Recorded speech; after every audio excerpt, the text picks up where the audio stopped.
All right, good afternoon, everyone. Hope you guys had a good weekend.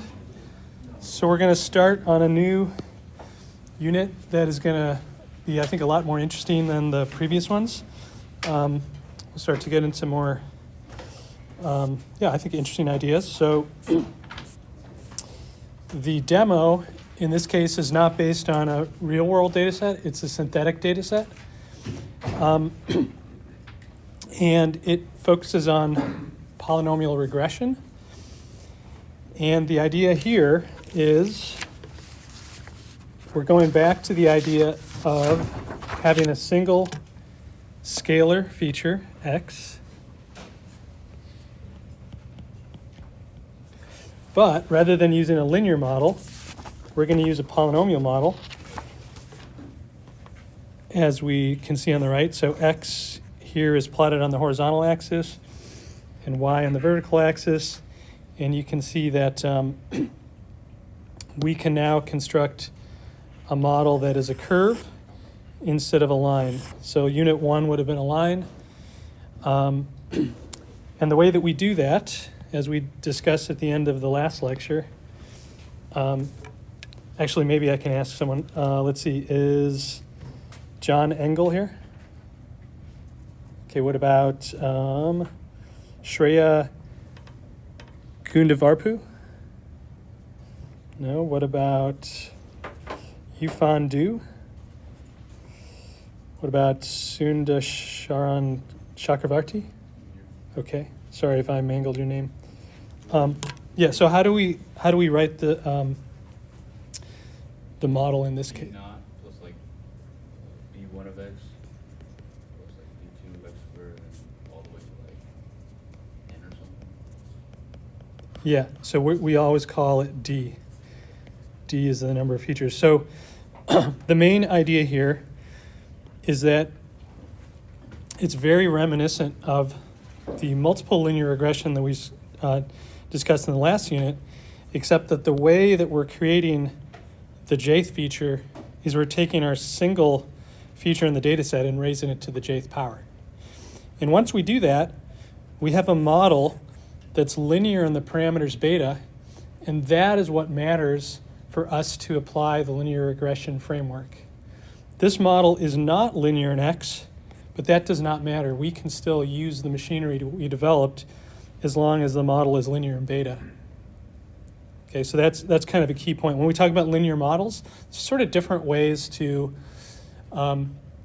think about the linearity. Is it linear in x? Is it linear in beta? Is it linear in both? So for us, what's important for the computation is linear in beta. In this case, for the modeling, it's not linear in x, and that's great because now we can have a much more powerful model.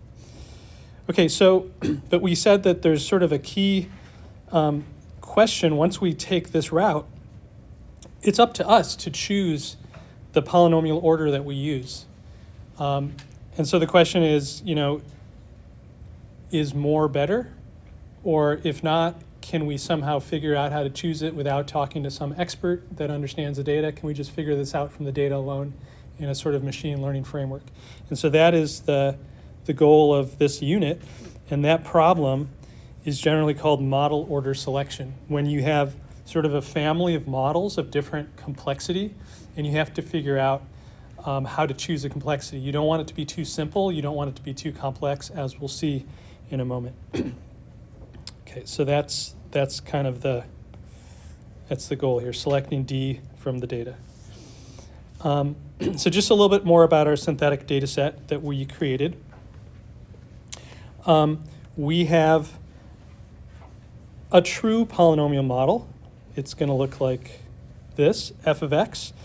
So these coefficients, these betas are the true betas, the ones we generate the data from.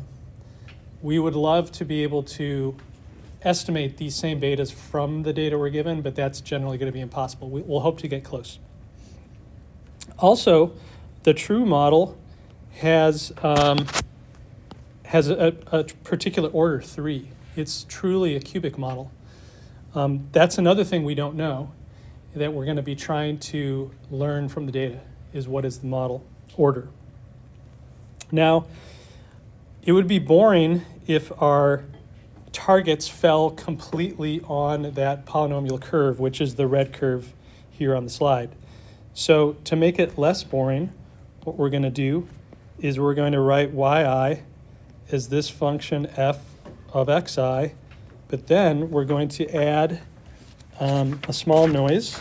We're going to call it epsilon I.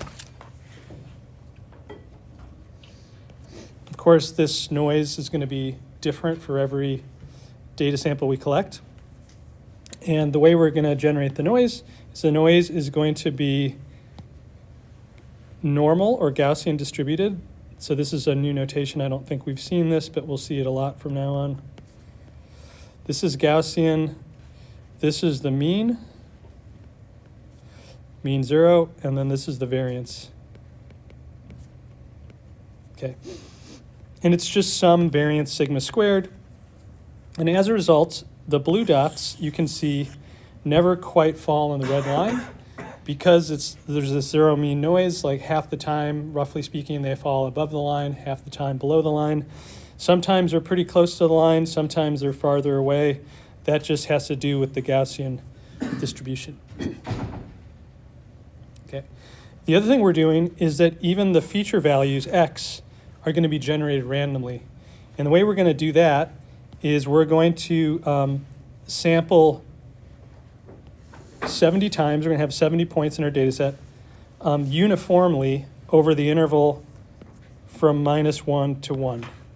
So these horizontal locations are just uniformly distributed over that interval, and then the vertical locations are obtained with that model. Put a box around. Okay, so because we're controlling everything, this is really convenient for us. It allows us to measure the error. We know the true model order, so we can set up an experiment where we try to estimate it and we know the truth. When you work with real data, you never really know the truth, and so it's nice because it's realistic, but it's harder to do these kinds of experiments with. So that's why we're going for a synthetic data set. Okay, any questions? Everybody good? Okay. So as a simple experiment first, let's imagine that we are told the true model order.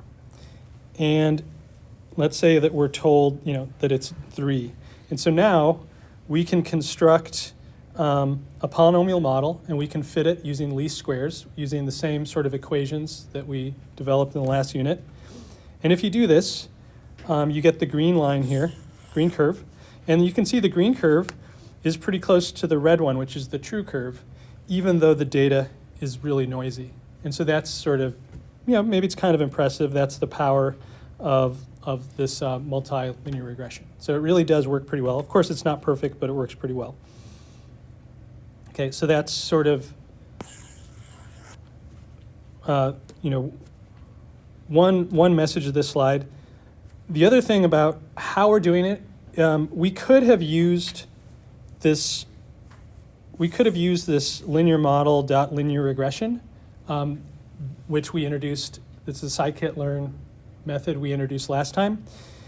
In order to do that, we would have had to manually construct these polynomial features and apply it. But instead, just for this unit, we're going to use the NumPy polynomial package, which is going to allow us to do a few other things easily. And so the way that we do linear regression here is a little bit different than all throughout the rest of the lectures. So in particular, you can see that to do the least squares fitting, we are using a command called polyfit. It does a polynomial order.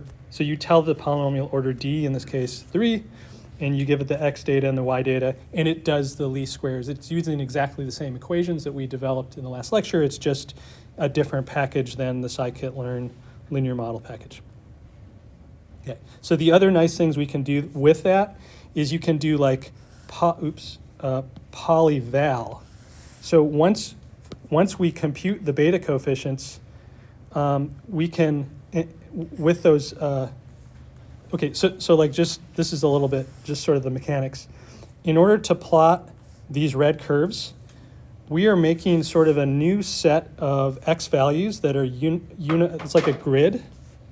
It's just a constant space grid on this axis with 100 points.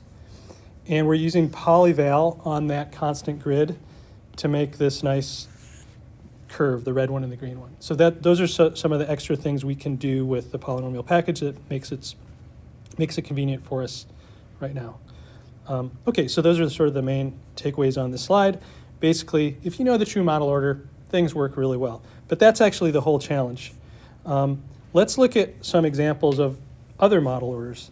So here on the top left, we have, what if we use the model order d equals 1? That would mean this linear curve, like we studied back in Unit 1. And you can see that that is not quite fitting what we know to be the true trend when we created the data, which was cubic. On the other hand, you could go in the other direction. You could apply a really complicated 15-order polynomial model. You can do it. It gives you this green curve. But the green curve, too, you can see is sort of wiggling around more than it needs to based on our knowledge of how the data was really created, which is the red curve.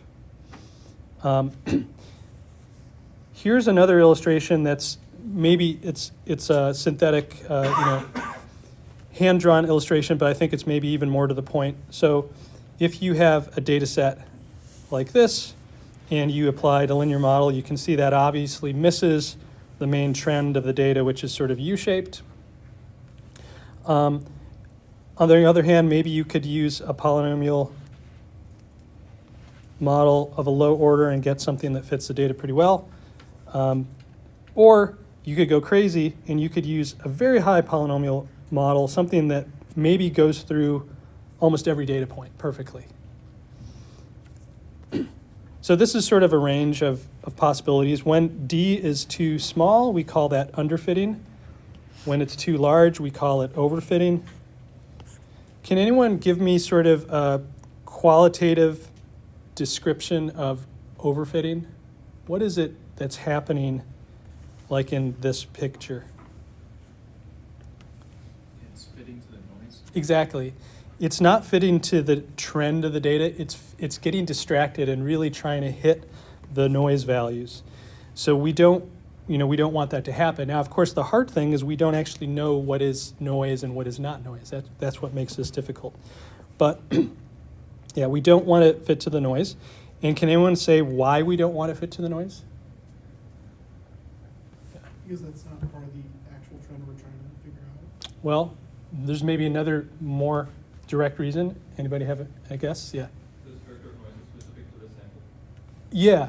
So the particular noise that we have in this data set is not something we will see later when we apply the model to real world data, right? Like we won't get the same noise value. So, so for example, maybe when we apply this model later, we get a sample here, which you can see is very reasonable if that's the true trend to get the sample. But you can see that sample is far from what the model predicted based on the particular noise that we saw in the training data. So that's the issue, is that the test data won't have the same noise as the training data. Okay, so all right, any questions here? Overfitting, underfitting? Okay. So now, again, we're trying to figure out how can we select the model order. So here's sort of a simple idea. And it turns out this is not a good idea, but the simple idea goes like this. You do a for loop over hypothesized model orders D. Maybe you start small, like D equals 1, 2, 3, and so on, up to some maximum D.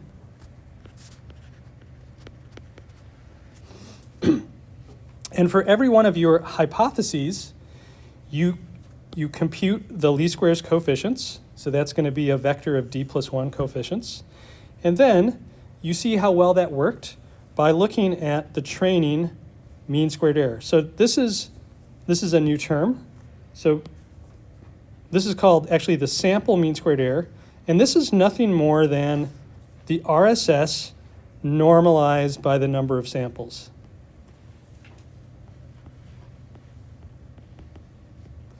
This makes the RSS a little bit easier to interpret, and it connects it to this statistical quantity of mean squared error, which we're going to get into later.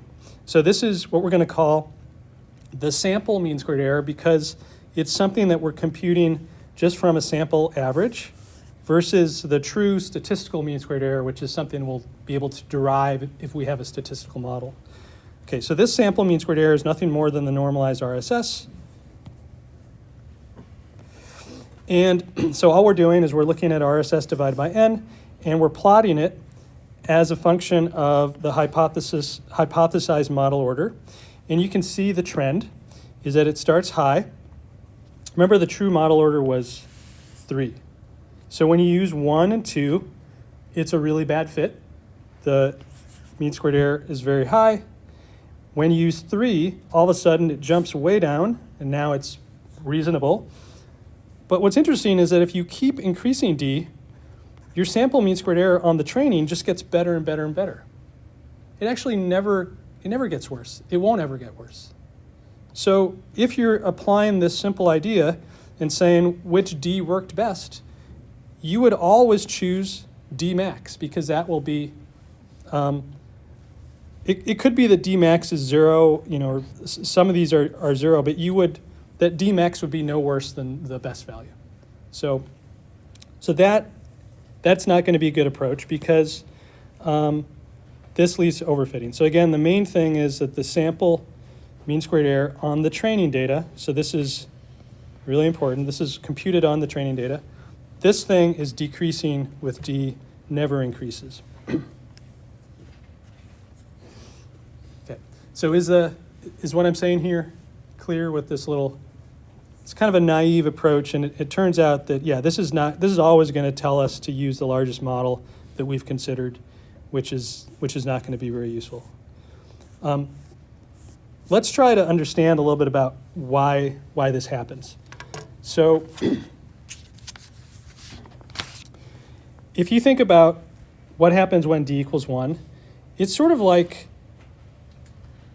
it's almost like you could have a very long beta vector where you are allowed to choose the first 2 coefficients, but then all the other possibilities for beta, beta 2, beta 3, you're forcing them to be 0.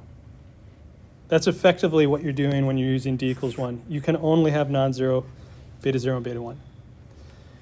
Now, if you allow D equals 2, now you have a particular beta 0 that you can design, a particular beta 1, and a particular beta 2, but the other ones are going to be 0.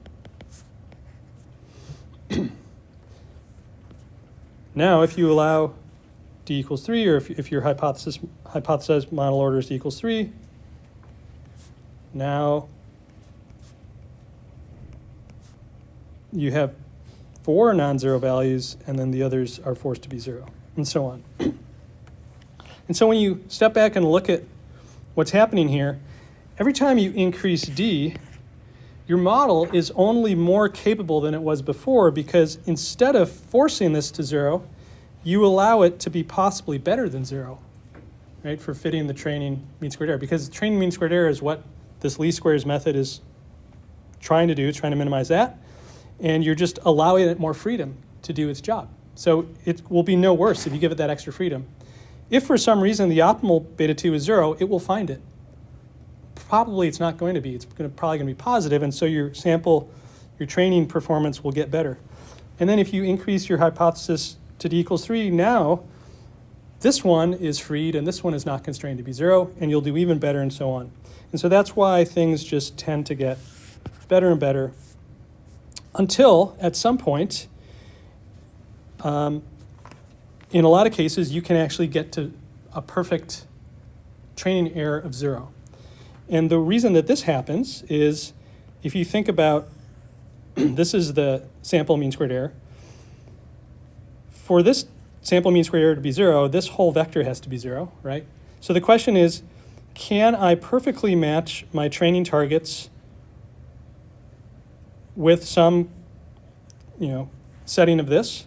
So in the case that D is exactly equal to n minus 1, this matrix A is going to be square. So if it's also invertible, that means that you can always find some beta to exactly match Y, some beta hat. And it turns out that for these polynomial models, this matrix is known as a Vandermonde matrix, and as long as the points, the horizontal x points, are unique, that matrix will be invertible. And so right when D equals n minus 1, you will be able to perfectly match all the points. So here's an illustration of that polynomial going through every point perfectly. And then the other betas, you can just set them to 0. And you'll have a perfect fit here. In fact, there may even be, once this matrix is wide, then there's actually many different beta hats that perfectly match Y. It's not even unique. So this is sort of an explanation for what happens when you're trying to minimize training error and you have a really complicated, really powerful model. Yes, you can do it perfectly, but that's not our goal because we don't want to fit the noise in the training data. Okay, so this is here. Tries to fit the training noise. This is the main intuition behind overfitting, as we discussed before. Okay, is this idea making sense? Okay, great. So now let's talk about a strategy that works, and this is the main strategy used throughout machine learning, and we'll be using it a ton from now on. It's called cross-validation. There's various forms of it, but the main idea behind all these forms is somehow we want to evaluate our performance on test data that is independent of our training data, meaning the noise in the test data is not the same as the noise in the training data, so it's going to be impossible to perform well. It's not going to be able, we won't be able to overfit to the noise in the test data because we haven't even seen it when we designed our model. So that's the idea. And the simplest version is to just split your data into two subsets or folds like we did in the last unit at one point. And in this case, we're going to call the first one the training fold. The second one we'll call the test fold. So in the training fold, we use a certain fraction n train of our total samples, and then we use the remaining samples for our test fold. And now when we repeat this procedure of hypothesizing different model orders and checking performance, but checking performance on the test data, so this is what's different, is we're using the test data.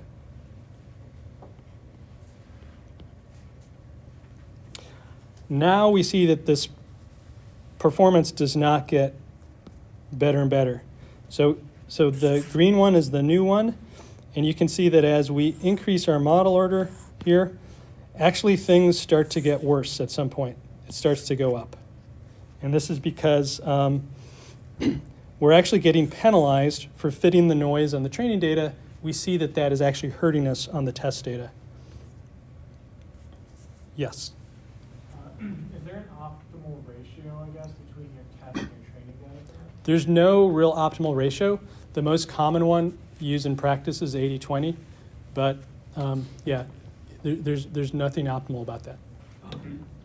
If you had more data points, would it kind of become, because right now it's picking 5, if you had more data points, would it probably be 4 and then maybe 3? Or Not necessarily. We'll talk more about that in a moment.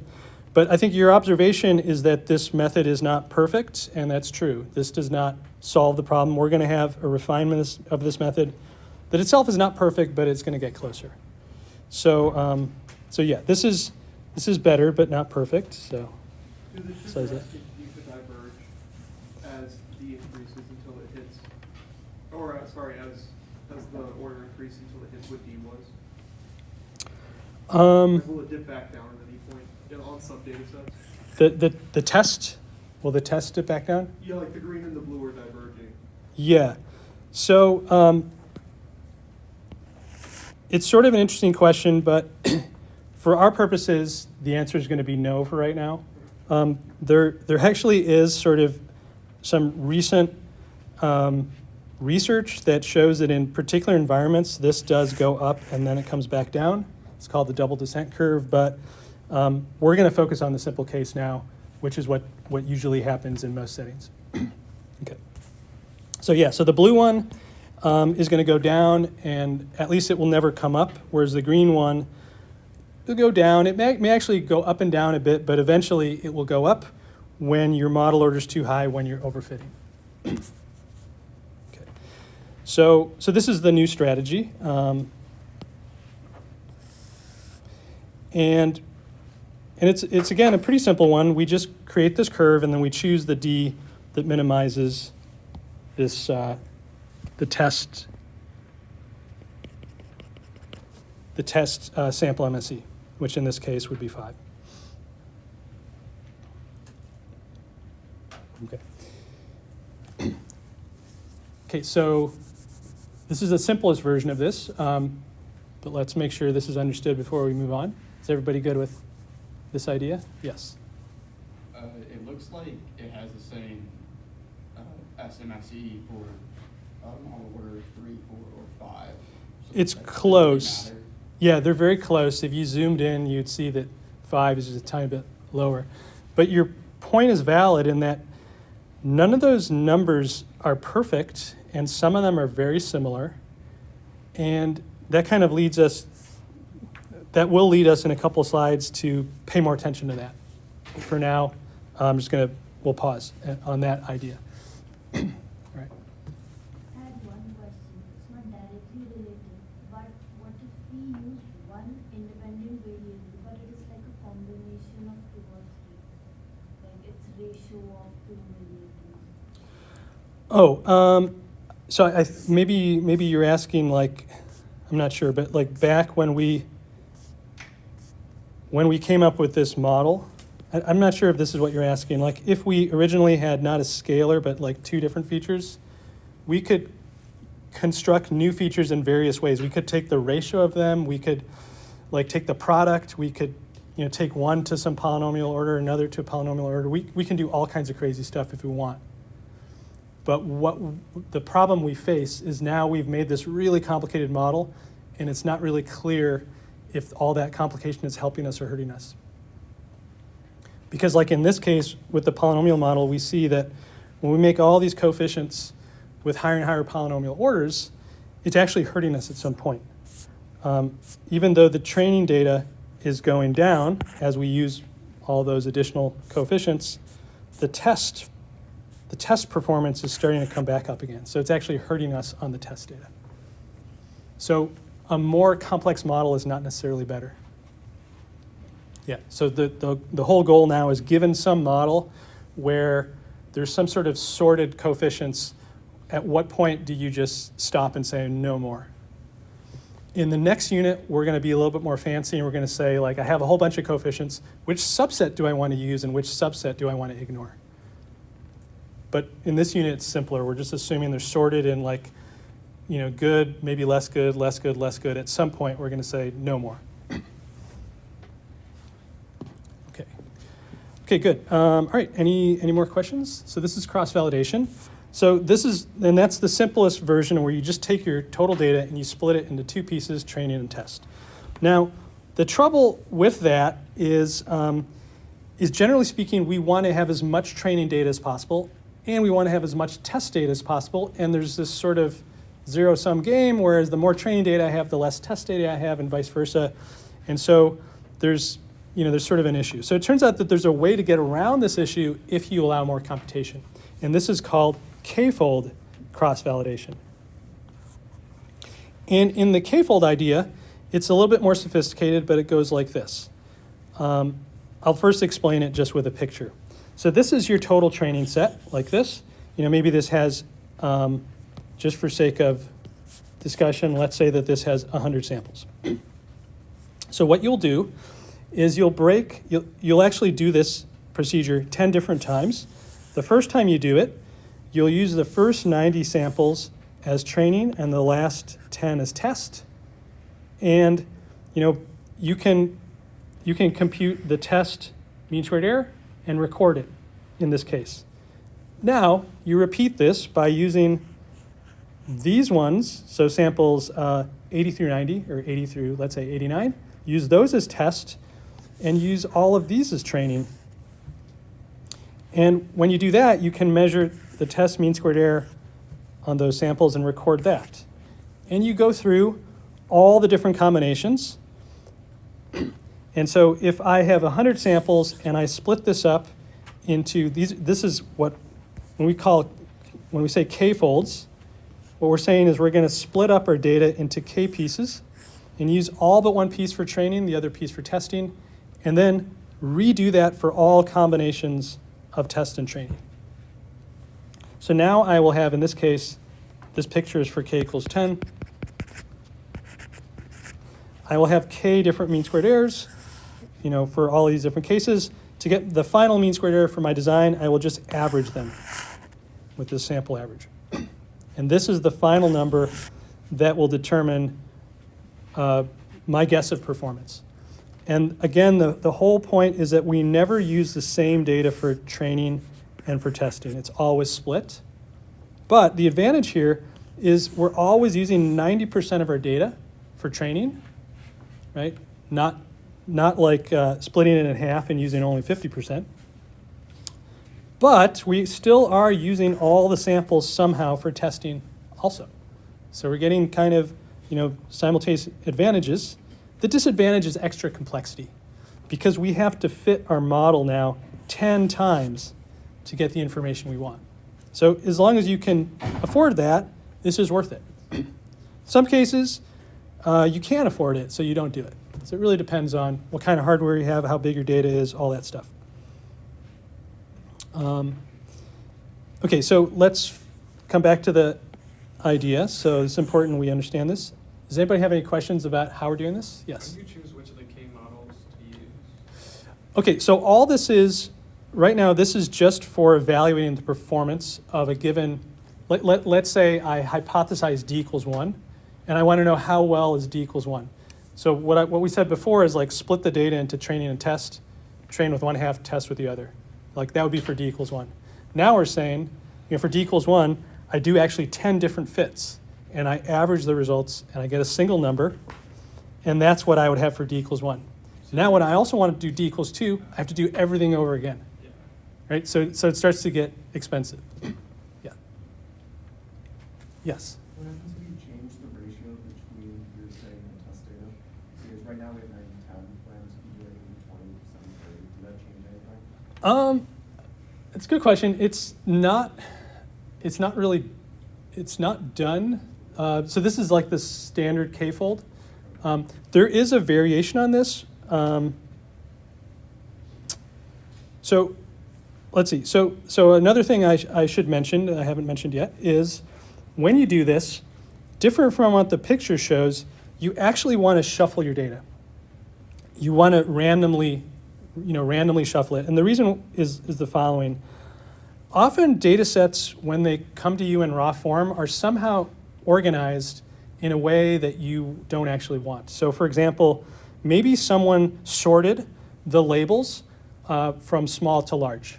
So the Y1 is the smallest, 100 in this case is the largest.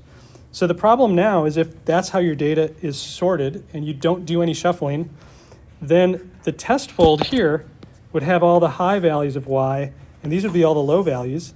And now you're training on low Y and testing on high Y. That's probably not going to work very well. It's not going to be a fair test, and so on. So this is sort of an issue with a lot of raw data sets. And so to avoid those issues, you just shuffle it.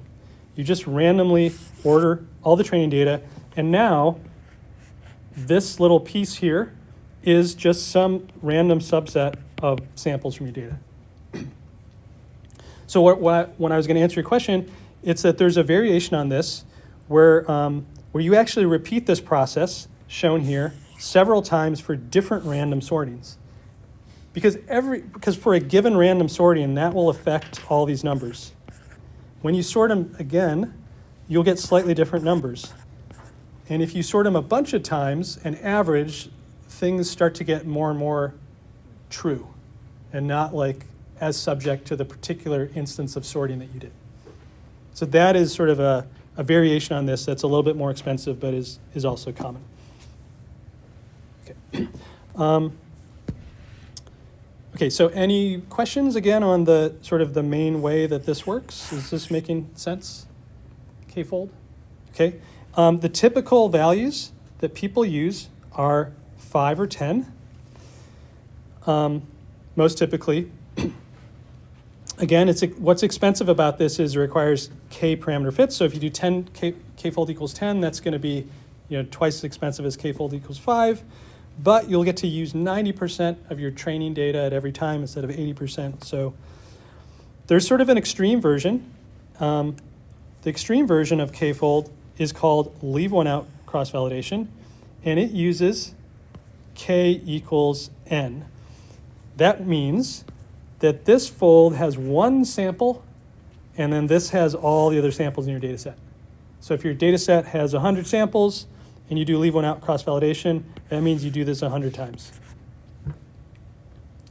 If your data set had 1,000 samples and you do leave one out cross-validation, it means you do this 1,000 times. And you always have one sample in your test fold. So that's very exact. There's actually no need to shuffle because there's nothing to shuffle. But it's very expensive, and so it's not as often done. But if you have a small data set, it's a good way to go. If you can afford to do it, it's probably the right thing to do. Okay, so that is k-fold cross-validation. So that's going to be probably the main way we're going to design and evaluate models from now on, is using k-fold cross-validation. Okay, all right, any questions?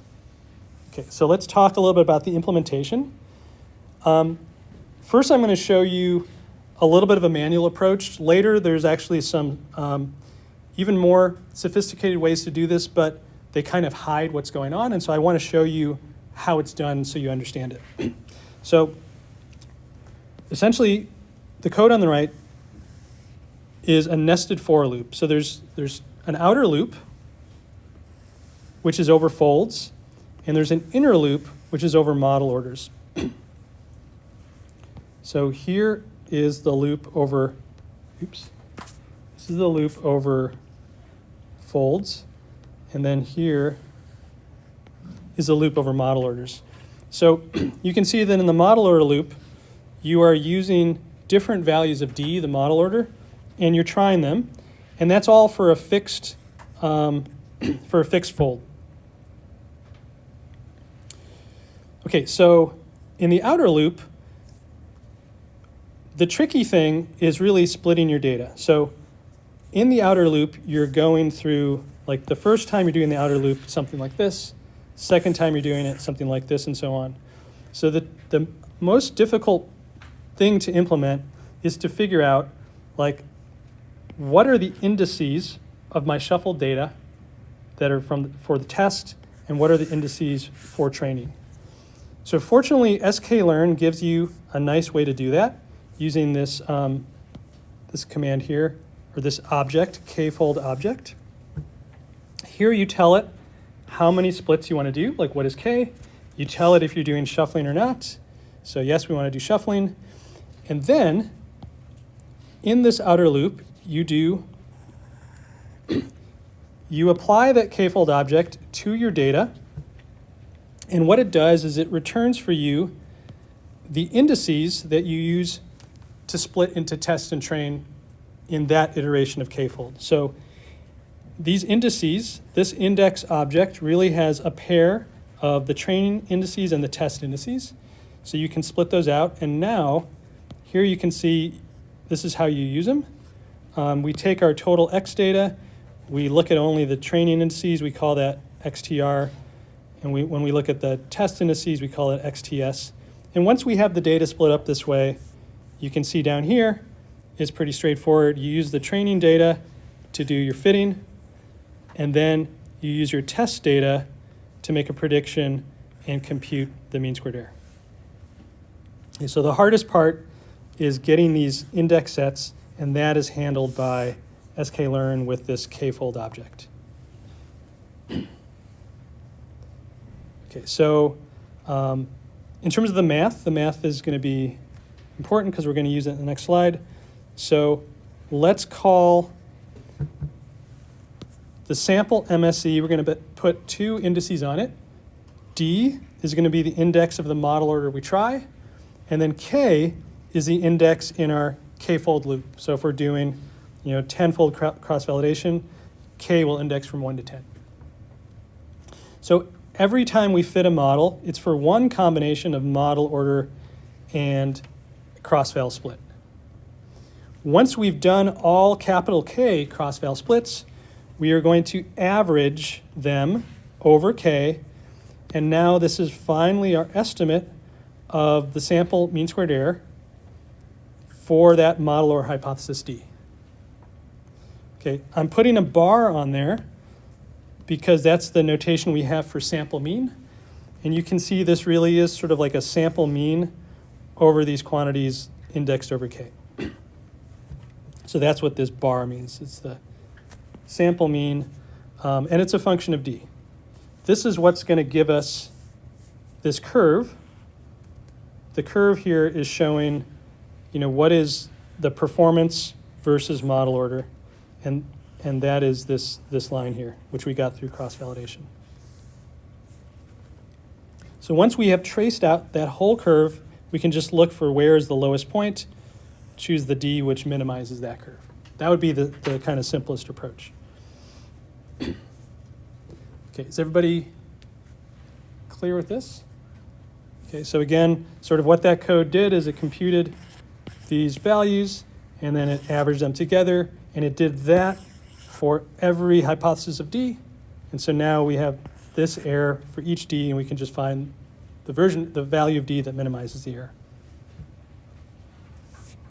Okay, now some of you guys have noticed that the curve we're generating is not perfect. It might wiggle up and down.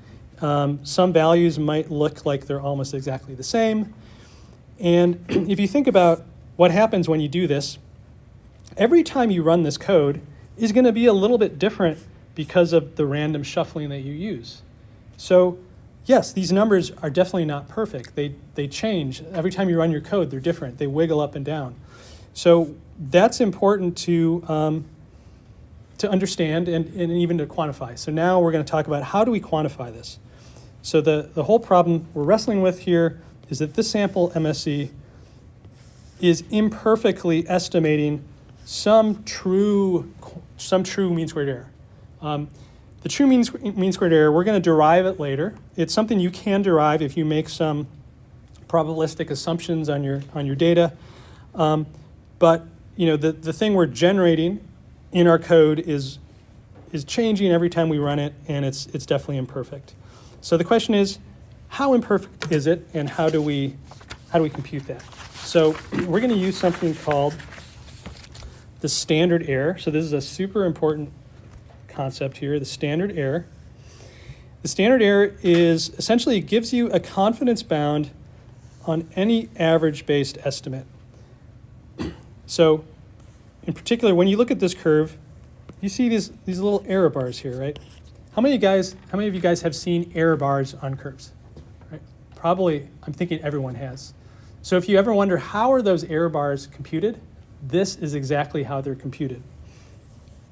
So it's something called the standard error, and it's a fraction where on the top you have the standard deviation of, this is STD, standard deviation of this sequence of samples. These are sample MSE D, and you're dividing this by the number in your average.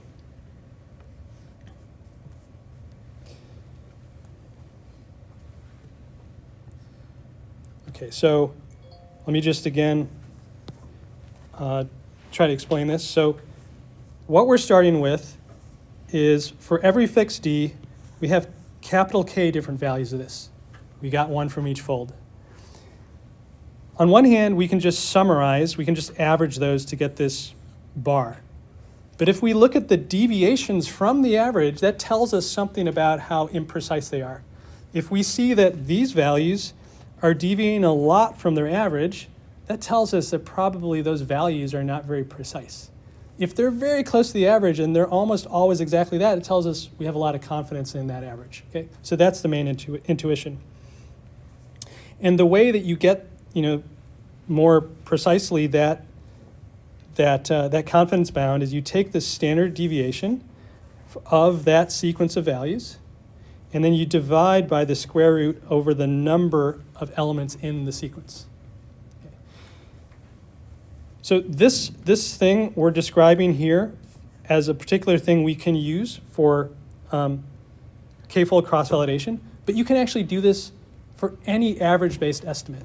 So let me give you an example. So let's say you have a biased coin, meaning a coin where it gets heads not 50% of the time, but some number like 70% of the time. But you don't know what that number is. So what you do is you do an experiment where you flip it 100 times and you count. You say, oh, when I flipped it 100 times, it landed on heads like 60 times out of 100. And you might wonder, well, how meaningful is that? How much fluctuation is there in that number 60? This is exactly the procedure you would use there too. You would again look at the standard deviation over that sequence of 0, 1 coin flips, divide by the square root of 100 in that case, and that would give you an idea for how, even though I measured it 69 times, like maybe that's plus or minus 5 is how you should interpret that. It's not, 69 is not exactly the weight. It could be anything in that range. So the standard error gives you that confidence bound. So let's pause there. Is that idea kind of clear about how we approach? So you have a whole bunch of these guys. On one hand, you average them, but on another hand, you also look at the standard deviation and you use that to quantify the bounds on how good this is. Plus or minus, it's like that should be taken plus or minus this value. And then you can plot these little error bars. Yes? This is to one standard deviation, right? Yes, this is one standard deviation. Yeah. The exact, where this comes from, we're going to get to that. I'm not going to explain it right now. I'll explain it maybe on Friday. But we'll get there, but just not quite yet. Like a kind of a theoretical explanation of what this is. Okay. All right, is everybody good with this formula? Okay, so now let me talk about the details of, okay, how do we actually do this computation of the standard deviation? So this is the formula we're going to use. So let's look at this. So if you think back to Unit 1, this is very much like the sample variance, except there I would have had 1 over k. Now we're using this variation, which is the unbiased version. And so we're going to get into that too. I'll explain that probably on Friday, what this bias means. But for us, because k is a pretty small value, 5 or 10, there's a sizable difference between 1 over k and 1 over k minus 1. And this value is going to be a bit more reliable for us. So that's why we're using this instead of 1 over k. So that would be the sample variance. And then this square root gives us the sample standard deviation. And otherwise, it's just like the elements in our sequence minus their mean. So I think the rest of that you've seen back in Unit 1. Okay. So that's basically, that's how we compute that quantity. Question? Yeah. Yeah, so how would this change if you had like time average like data, or would it be the same? Yeah, I don't think it really, if you just have like a bunch of data and you want to average it and then you want to say like how precise is my average, this is how you do it. Yeah, no matter the data. Okay, so in terms of the Python, That's the last thing to talk about. So we can use, or actually the NumPy in particular, we can use the standard deviation command, npstd. And the way that we tell it that we want to do this unbiased version, this number, which happens to be 1 in this case, is called this DDoF parameter. This is like, can't remember, it's something degrees of freedom. So for example, if you wanted the version of this where this was a 0, that would be like the bias version we used before, you would put DDoF equals 0. If for some reason you wanted this to be 2, you'd put DDoF equals 2. So that's just how it works. Whatever you put for DDoF subtracts from the number of samples in that denominator. Otherwise, I think the code is pretty clear. And there's a nice plt.errorbar, which gives you that plot. Okay, so the reason we're doing this is because now we can notice that, okay, even though like this one, seems to be the best value, that has the lowest of these, actually, just keep in mind that really it's not perfect. Anything in that range would be reasonable. Okay, so that's these confidence intervals. That's how we can compute them. The next thing is, how can we use them to improve our estimate? And for this, we have something called the one standard error rule. It's basically a version of Occam's razor, which says the simplest explanation is the best. And it goes like this. Let's use the simplest model that gives performance within one standard error of the best model. Okay, so there's a procedure that's just a turn the crank procedure, which you want to memorize for quizzes and exams and homework and all that. It goes like this. First step, find the best model. So we have this blue curve. This says find the D that minimizes that curve. So in this curve, it's a little bit hard to see, but it turns out that right here, this is the model order that makes the blue curve smallest. So that's our D min.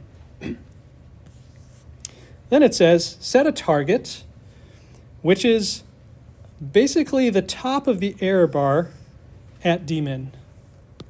So this is the value of the blue curve at D min, and this is the standard error at D min, and you're adding that. So this is basically the top of the error bar. Let's call that the target. So the target is going to be this orange dashed line. You can see that that's the top of the error bar, and that's the target. So that's the within one standard error of the best model. And now we want to find the simplest model whose curve lies below that target. So in this case, as you go to the left, this is simpler models. So what's the simplest model whose curve is under the yellow or orange dashed line? It's this one, right? Because if I go simpler to 2, now I'm above the dashed line. So, and then this one, yes, this is below the dashed line, but it's not as simple as you could go. You can actually afford to go simpler and still do reasonably well. So this is the idea. Find the smallest D such that the sample MSE at that D is less than or equal to the target. So in this case, even though D min was 7, which we know is wrong, we know 3 is the truth, when we applied this one standard error rule, we actually got D equals 3, which is the correct model order. Okay, so that's cool. It fixed this sort of overfitting problem. Now, it doesn't always work, but it works much better than the naive approach of just choosing D min and stopping there. Okay, so that's the one standard error rule. right. Again, it's just a turn the crank procedure. Any questions on one standard variable? Okay, we're almost done. Just got one more slide for today's lecture. So, and this is sort of an aside. Some of you may have seen a different kind of splitting that's a bit more complicated, where you actually have 3 different kinds of data. You have training data, test data, and something else called validation data. So I just wanted to kind of explain at this moment what that is. Okay, so the training data, this is the data that we're using to train the model parameters. So like in this case, this is the data we're using to fit beta. And this is definitely used, as we design the model. We also have test data that is used to model what are called hyperparameters. Hyperparameters are things that are like one level above the actual parameters we're designing. So like if beta are the parameters that we're designing, D actually tells us how many betas there are. So that would be a hyperparameter. We're using the test data to design that hyperparameter. We're using the training data to design the actual parameters beta, right?